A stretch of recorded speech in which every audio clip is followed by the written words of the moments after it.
Once upon a time, there was a people who possessed a considerable knowledge, a civilization whose messages have been handed over to us through time, a people whose prophecies have impressively started to come true. The Mayas. The eternal charm of mystery encloses the deep knowledge of this ancient civilization, whose memory has been lost in the mists of time. The Mayan calendar is known and studied by dozens of researchers. In fact, many believe that it holds a prophetic message. However, its decoding is not yet complete. The Mayas were convinced that time is cyclic. Every 5,125 years, an era would end, simultaneously opening a new one. In South England, for a few decades, an incredible phenomenon has been taking place, fascinating and unsettling at the same time: the crop circles. Moreover, during the last few years, the mystery has become even more intriguing. On the crop fields, incredible Mayan figures started to appear. Is it possible that an incredible connection is concealed between the Mayan prophecies and the crop circles? Who or what could draw these pictograms with elements that join together past, present, and future? During the night of the 6th and 7th of July 2007, a researcher named Winston Keach placed a series of cameras on the hill above the East Field near Silbury Hill, an area in the south of England which has always been popular for the crop circle phenomenon. Other researchers joined Mr. Keach. And at about 1:30 a.m. we went along to Knapp Hill. Arriving there, we met up with the cameraman that I'd met earlier in the day in the cafe, and he had a set of cameras with him on top of the hill, and he explained to me that he had some more cameras set up in his vehicle which he'd pulled through and parked on the hill overlooking Eastfield as well. When I got there, he told me that the two cameras that were in the car were infrared and visible light capabilities and very sensitive. Also, the cameras he had were on the hill with him was a still camera which had a long exposure, an image enhancing device, and also another very light sensitive camera. He showed us a scan of the field with the image enhancer, and we could see clearly at that time, about 1:35, that there were no formations in the field of Eastfield or the surrounding fields next to him. And then just after 3, there was a big white flash of light that completely encompassed the landscape. That reminded Wynne that he needed to go down to his vehicle and change the tapes over. So he went down to the vehicle, changed the tapes and came back. And then just as some light creeped in, just as some clouds must have moved away, there was a very imperceptible shadow that we could see on Eastfield. So I asked Wynne to look through his camera on the hill. He opened the viewfinder and looked through it and then said to us, "You better get up and look at this." And it was at that point, which was about 3:45 in the morning, that we discovered there was a very significant formation in Eastfield. On later analysis of the footage that was taken in the car, there were two cameras running constantly all night from about 11 o'clock until 5 o'clock. So it completely covers the field. If any light would have been in that field, it would have been detected. And we've got cars and vehicles driving past at various times that are all logged, and the times of them are logged. So we know that the tapes are running for that period of time. There's about 16 hours of footage in total. Nobody could have been doing this formation. If there would have been 1/200th of a candle light of light in that field, these cameras would have picked it up, and plus I feel that we would have seen it from the hill as well, because we were constantly maintaining an observation down on Eastfield. Quite apart from the logistical aspect of making the formation like this, the complexity, the size of the formation, the fact that the circles are ovals so that they look circular from the air. However, there is more to be surprised about.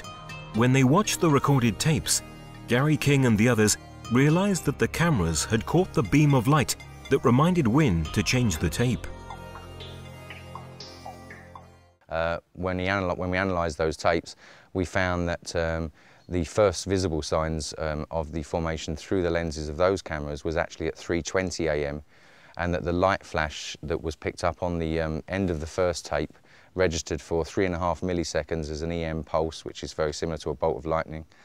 And it was 7 minutes after that, at 3:20, that first signs of the formation were picked up by the cameras in the car. But we again didn't see them until about 20 minutes after that. As far as I know, this is the only time that anything like this, where continuous footage, continuous tapes have been running all night and captured the field and eliminated any evidence of anybody being in there with any laser alignment measurement devices or lights of any kind. As far as I know, this is the best footage and most comprehensive footage available of when a crop circle takes. A crop circle appeared in the space of one night. An incredible event caught by Winston Keach's cameras and witnessed by Gary King and Paula. Finally, this is the definite proof that crop circles have an alien origin. What happened in Eastfield on July the 7th, 2007 is bound to be remembered as one of the most significant events since the beginning of the phenomenon in the 70s. Too often, the most spectacular formations have appeared over one single night, maybe even in bad weather, such as the famous one of Milk Hill in 2001. The greatest pictogram ever appeared until then, consisting of 409 circles occupying an area of 90,000 square meters. Such events give even more credit to the theory of the non-human origin of the crop circles. And the appearance of Mayan figures and symbols in wheat fields would suggest that the mysterious architects of the crop circles want to draw our attention to current events and towards the end of this era. Actually, the use of the term prophecy regarding Mayan people is not quite correct. The Mayas, in fact, had identified regular cycles of time occurring in the universe. On the basis of this knowledge, they were able to predict centuries in advance astronomical events of great importance, which would affect the whole of mankind. To calculate these cycles, the Mayas had developed a complex system of calendars that they used in order to synchronize their existence with the flow of events and of cosmic energies. The shorter cycle that they calculated was 52 years long and was obtained through the interaction of two different calendars: the sacred calendar, called the Zolkin, and the civil one, called Harb. The Zolkin was formed by 13 months of 20 days each, for a total of 260 days, corresponding to the average length of gestation of a human being. The Harb calendar was made up of 18 months of 20 days each, for a total of 360 days. In order to obtain the solar year 365 days long, there was an addition of a 5-day month called Uabe. According to their studies, our solar system undergoes a circular motion toward and away from the center of the galaxy, the Milky Way, which lasts 25,625 years. The Mayas called this cycle Galactic Day and subdivided it into 5 subcycles of 5,125 years each, which they considered as individual eras and were called suns.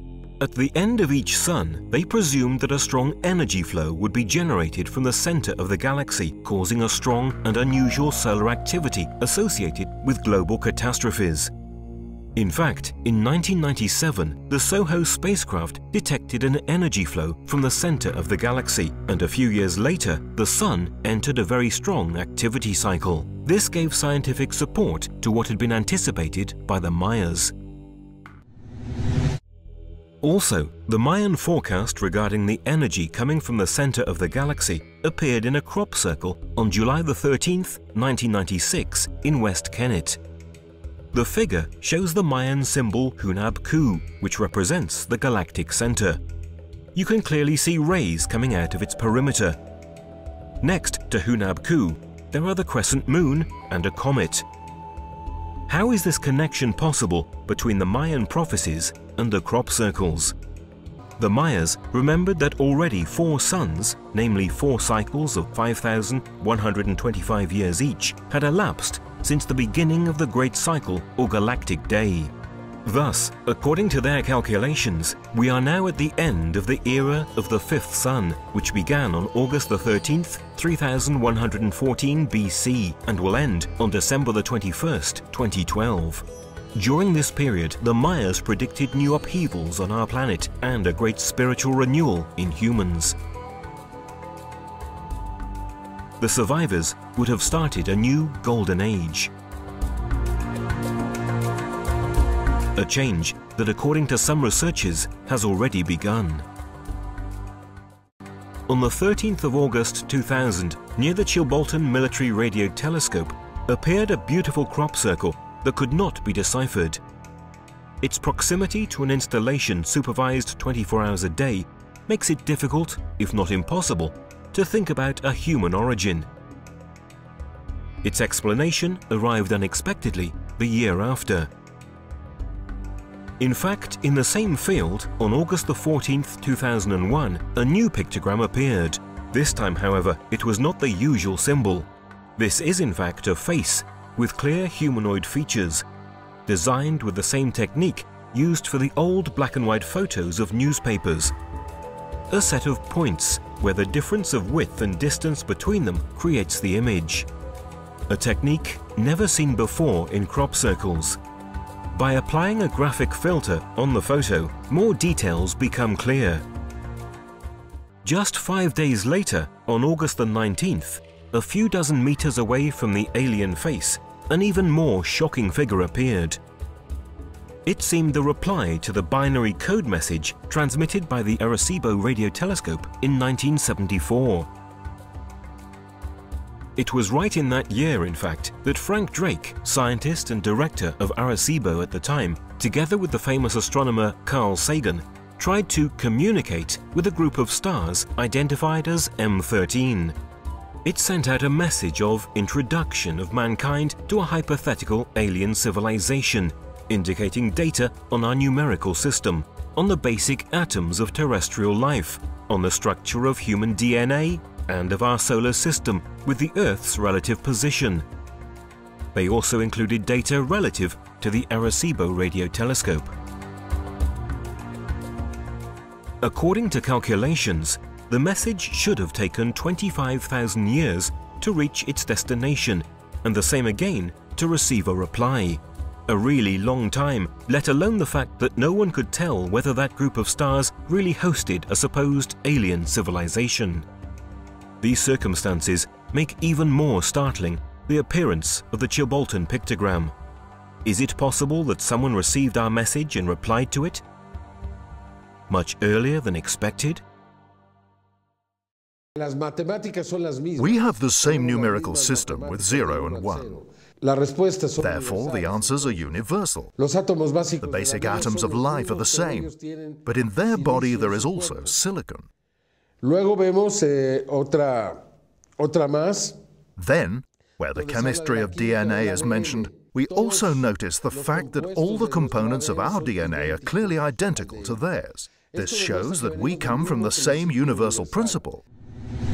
When they mention their genome, they tell us that they have 1,048,000 sequences more than us. This means that they are much more evolved than us, which is normal, since they have been able to achieve such a development.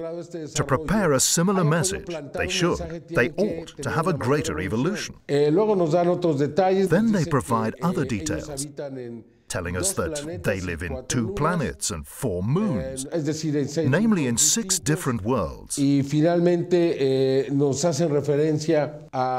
And finally, they refer to the instrument used to send out this message. Surprisingly, we found that the figure representing this device appeared 1 year before in the same place.